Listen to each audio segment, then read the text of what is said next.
Hola, mi amigos. So, right up front, you got to ignore the background noise. I've got a guy out here putting a new roof on the carport. I did it. I did it about 20 years ago. It's a kind of almost not flat, but angled thing. And it's got tin on it. And got the tin at Lowe's, kind of thin, a little cheap compared to the good stuff he's putting on there.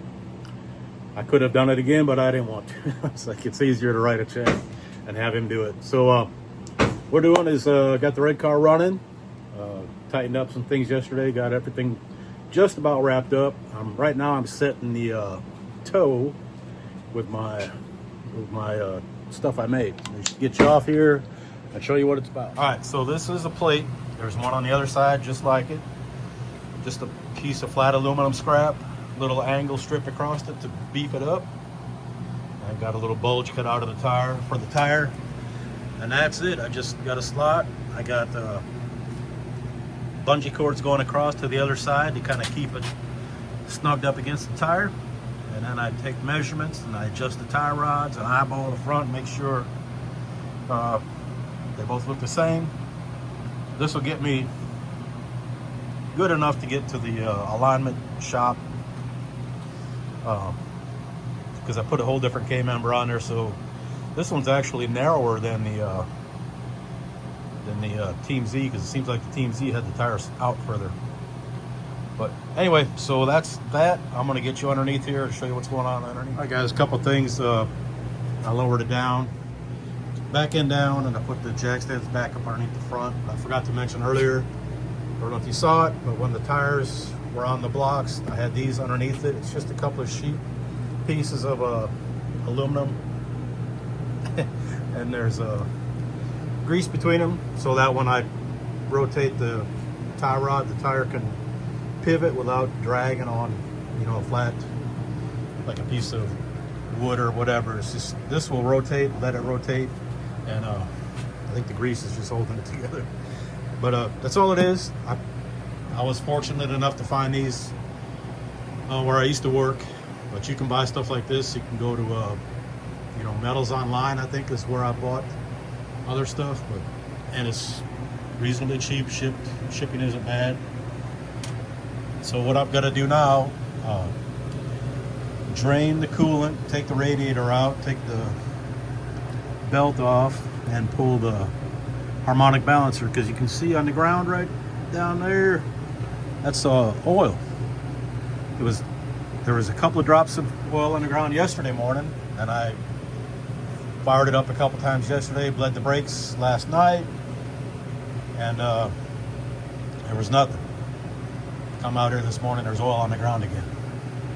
So I had used that black gasket that came with the oil pan, and maybe I just didn't get enough in the saddle on the front, like here, where it goes through that.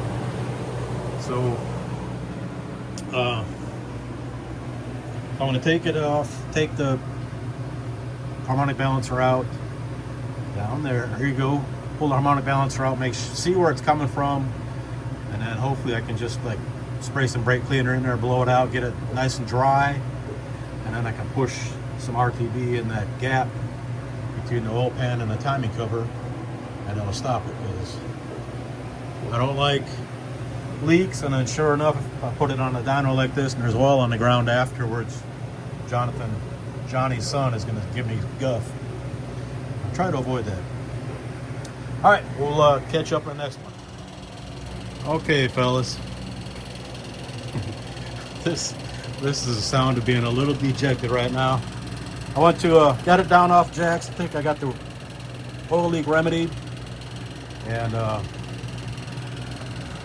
cranked it up and fired up, and then it died. And then I went to crank it again. It turned over like half a turn, and then kind of went. So I pulled the plugs out on this side to check them, and the last one, the very back there, yeah, that's pretty awesome. So it's got a little oil leak out of there, or oil leak, little antifreeze in the hole.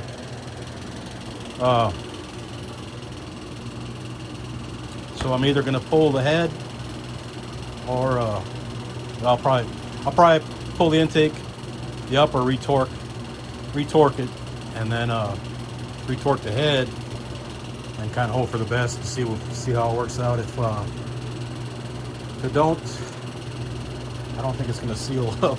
But that's why I was pushing a little smoke out of the driver's side exhaust pipe.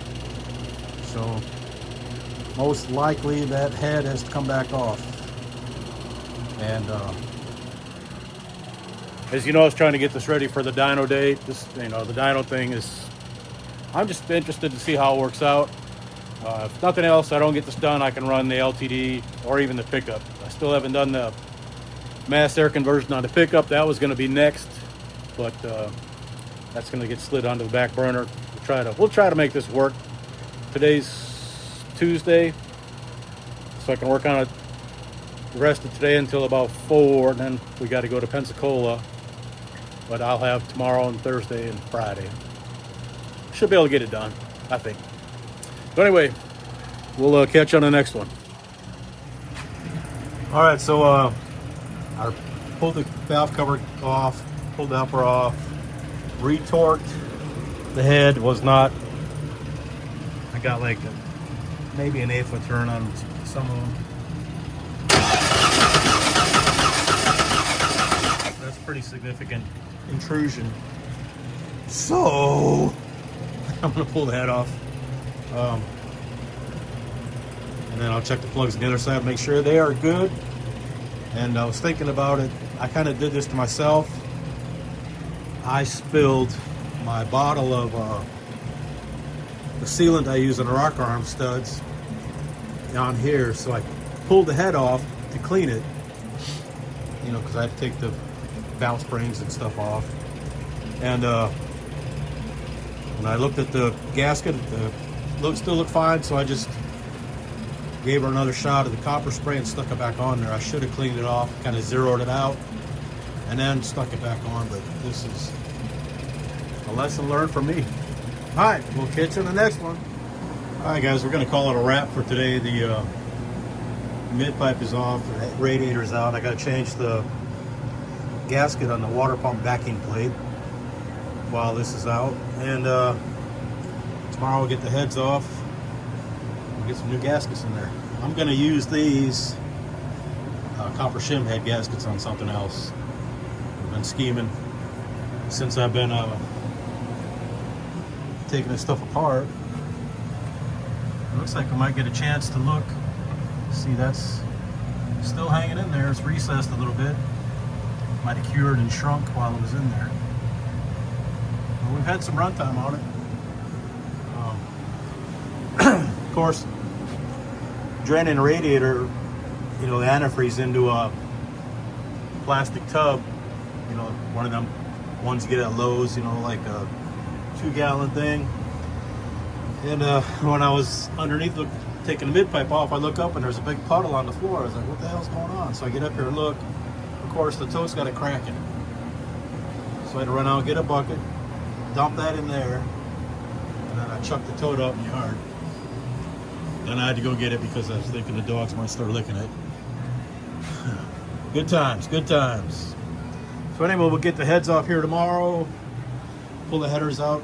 I'm going to pull the motor mount off because I noticed the motor mount and the header are touching. So I'm going to grind a little relief in the motor mount and get her all back together. Well, not all tomorrow. Maybe. We'll see. All right, appreciate you. We'll check how long this is, and if it's too long, we'll put her all together and put her up on YouTube. Appreciate you.